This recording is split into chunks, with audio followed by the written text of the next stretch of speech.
Você certamente já ouviu falar que macumba era do diabo ou viu alguma demonstração de preconceito a festas, rituais ou práticas de algumas religiões. Muito disso se deve a um racismo histórico, afinal muitas dessas crenças são de origens africanas e praticadas inicialmente apenas pelos negros. E muito também ocorre pelo profundo desconhecimento, com as pessoas somente repetindo o que ouviram de seus pais ou seus avós. Para tentar desfazer essas ideias, falarei neste episódio da história do candomblé no Brasil. É Pilatos lá na Bíblia quem nos diz, e também faleceu por ter pescoço o infeliz autor da guilhotina de Paris. Antes de começar a história, é importante desfazer uma confusão que algumas pessoas já sabem, mas não todas. Primeiro, é que falar que determinada pessoa é da macumba ou que é macumbeiro é uma afirmação errada. A primeira definição de macumba é que trata-se de um instrumento musical de percussão, uma espécie de reco-reco de origem africana que faz o som de rapa. E o macumbeiro é quem toca este instrumento. O termo acabou sendo uma forma pejorativa de se referir a estas religiões. O candomblé tem como origem a mitologia iorubá, que teve seu epicentro no território de Urubalândia, região que fica no oeste da África e que hoje estão Nigéria, Benin e Togo. Estudos arqueológicos concluíram que a cidade foi erguida por volta de 500 anos antes de Cristo, embora não seja possível exatamente precisar quando começou os cultos aos orixás. Assim como também não é possível precisar quando exatamente nasceu o candomblé, mas o que se sabe é que os africanos trazidos para serem escravizados aqui eram da religião iorubá e tiveram que adaptar a religião aqui no Brasil. A religião iorubá tem centenas de orixás, enquanto o candomblé aqui no Brasil cultua 16 orixás. Alguns que você certamente já ouviu falar, como Exu, Ogum, Oxóssi, Iemanjá, Xangô, entre outros, além do deus Oludumaré.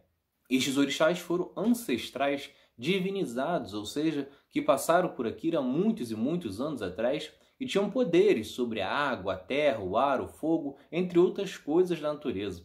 Com isso, não existe a definição de orixá bom ou mau. Semelhantes aos homens, possuem defeitos e qualidades e características próprias, assim como não existe uma figura do diabo como a do cristianismo. E nisso, voltamos à questão do racismo. Se você assiste ou lê sobre Thor, deus nórdico dos trovões, Poseidon, deus grego dos mares, não tem por que achar algo de errado com os orixás da mitologia africana. Só que exatamente pela forma que os africanos foram trazidos para cá e espalhados por Bahia, Rio de Janeiro e outras regiões, não existe uma maneira única de ser praticada. Portanto, existem algumas ligeiras variações de uma para outra.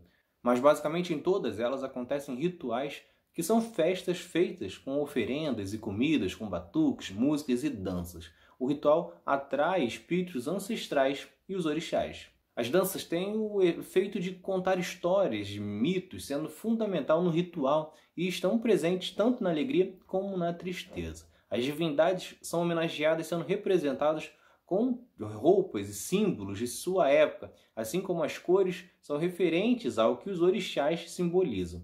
A celebração do ritual é feita pelo pai de santo ou mãe de santo. Outro ponto importante é a comida. Comer nos terreiros é um ato de socialização e por isso a comida é oferecida ao público, algo que também é um símbolo de resistência relacionada à época da escravidão. Isso porque quando os africanos vieram para cá, basicamente tudo deles foi retirado, a identidade, o grupo social que estavam inseridos, as famílias separadas, tudo isso teve que ser reconstruído de uma forma que fosse possível aqui. E a comida acabou sendo parte importante desta reconstrução da identidade. E ao contrário do que algumas pessoas mal intencionadas falam, não são utilizados animais domésticos, e sim os que podem ser encontrados em açougues, por exemplo. Além disso, não há nenhum ritual em que o objetivo é fazer o animal sofrer, e sim de servi-los. Novamente, algo não muito diferente do que ocorre em cerimônias de outras religiões. E ao contrário do que também falam, os praticantes do candomblé não atuam para causar danos. Todas as manifestações são feitas com o intuito dos orixás ajudarem as pessoas a alcançarem objetivos e receberem orientações. Só que, devido ao preconceito, o candomblé teve que resistir a todos os tipos de ataque ao longo da história. Logo, na origem aqui no Brasil, os escravos não podiam cultuar suas divindades, afinal a religião oficial era o catolicismo. O culto de uma outra religião era considerado crime. Para que eles conseguissem resistir, fizeram então associações de orixás com santos católicos. Com Com isso, Ogum era São Jorge, Yansan era Santa Bárbara e assim acontecia com todos. Com a República, o Código Penal também incriminava o curandeiro e o feiticeiro, o que dava brecha para as prisões de membros de religiões de matrizes africanas, como o candomblé. A situação só melhoraria com a Constituição de 1988, que considerava intolerâncias a religiões africanas uma das faces do racismo. A perseguição seguiu. Em 2018, foram 213 denúncias de intolerância contra religiões de matriz africana no país, casos como destruição de terreiros e agressões, além de muitos outros casos de preconceito. É importante compreender que a intolerância religiosa está ligada ao racismo e à desinformação. Então, sempre que desconhecer alguma coisa, procure saber com algum membro ou praticante antes de reproduzir o que já ouviu de um terceiro. E claro, respeite quem tem uma crença diferente da sua. Então é isso. Se vocês gostaram, se inscrevam, ativem as notificações e continuem acompanhando. Tem mais outro lado da história por aí. Valeu!